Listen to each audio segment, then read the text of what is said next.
Greetings smartwatch fans! Meron tayo ditong bagong smartwatch, sporty outdoor style, ang H11 smartwatch na powered by Laxaspit application. So sa video na ito, aalamin natin yung features, yung design ng smartwatch na ito. And of course, ano nga ba yung laman ng H11 smartwatch na ito?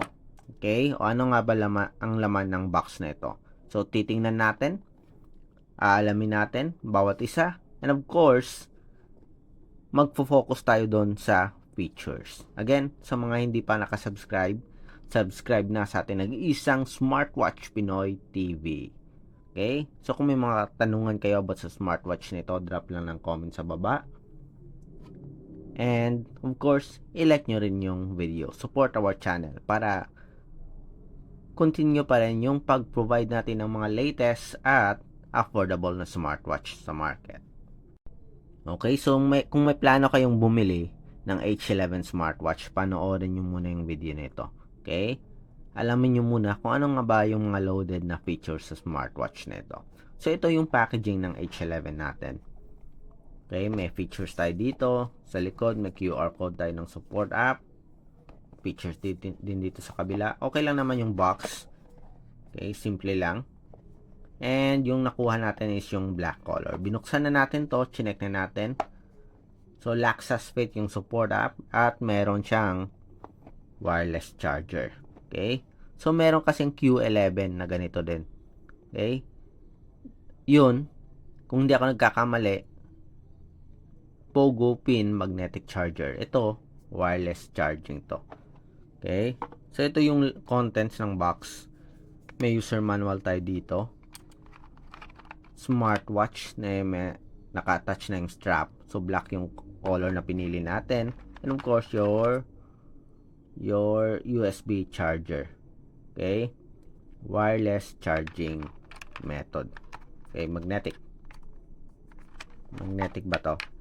Okay? Ayun, magnetic nga. So, USB type A. Again, yung contents natin, yung smartwatch na may strap na, wireless charger, and yung user manual. Okay, sa smartwatch natin, papakita ko lang sa inyo. So, plastic body frame. Okay, on muna natin. Pero maganda naman yung pagka-style. So, meron tayong crown button. And dito sa gilid, meron tayong built-in flashlight. So, sa pag-activate ng flashlight nito, double press nyo lang, and yun, mag-activate siya. Pag in-off nyo naman, double press din. Okay, so ito yung design. Plastic back cover, plastic din yung body frame, plastic din yung bezel. Okay, so quick release pin, flexible sporty strap, stainless steel buckle. So, okay lang naman yung design ng smartwatch. Mas okay pa nga yung look nito kaysa sa mga previous na outdoor smartwatch na na-review natin dito. Okay. So, merong crown, rotating crown button. Yun. Okay, functional siya. So, for the weight, I think less than 50 grams. Okay, check natin.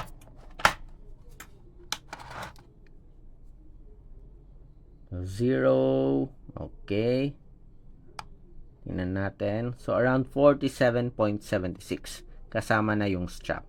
So, pag tinanggal mo yung strap, around 35 lang siguro yung body frame. Yung weight ng body frame. Sporty, rugged outdoor style. Pero of course, yung rating niya, yung durability niya, hindi ganun ka-rugged.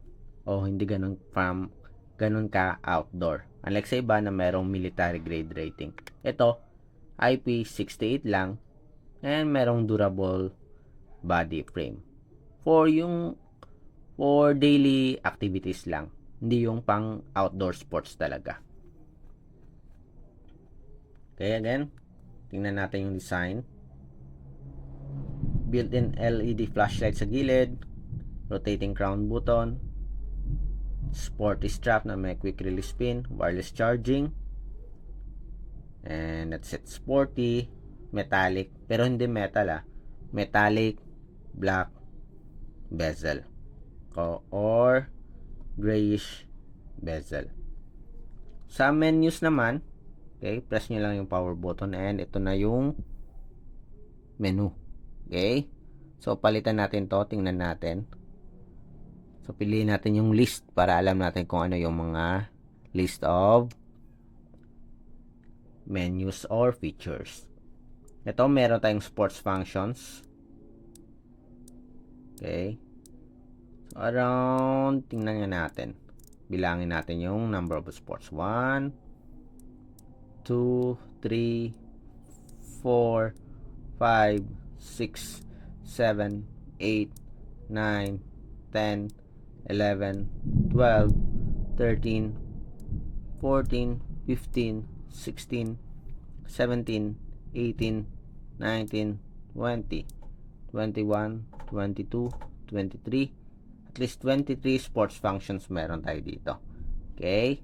So, sa health, meron tayong sleep monitoring, may pedometer for activity tracking, automatic to. Monitoring the steps, tingnan na nga natin, calories at distance.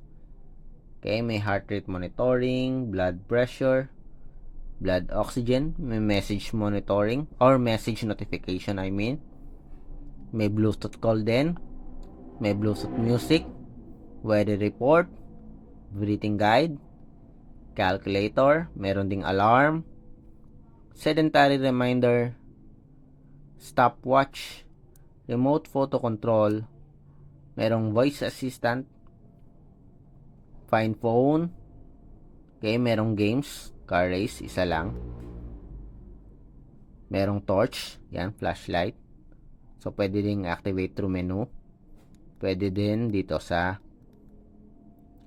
ground button, okay, ano pang meron tayo dito, short video control, calendar. Ito yung mga social apps na supported. WeChat, QQ, Facebook, Twitter, WhatsApp. May drink water reminder din. Menstrual cycle reminder. Language support. Meron bang Tagalog or Filipino? Tingnan nga natin. Yun, meron tayong Filipino. Okay. QR code para sa app natin. Laxaspit.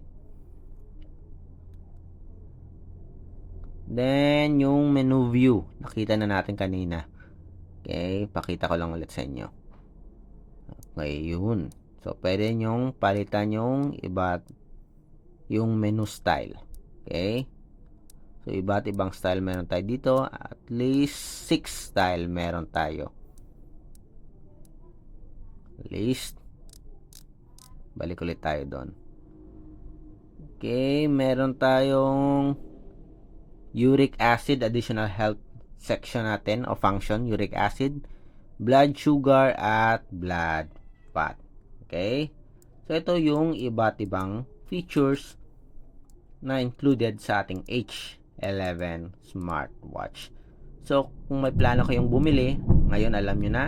And of course, one of the main feature ng smartwatch nito is yung built-in flashlight natin. Very useful lalo na pag brownout out. Ngayon, kung naririnig nyo, kumukulog.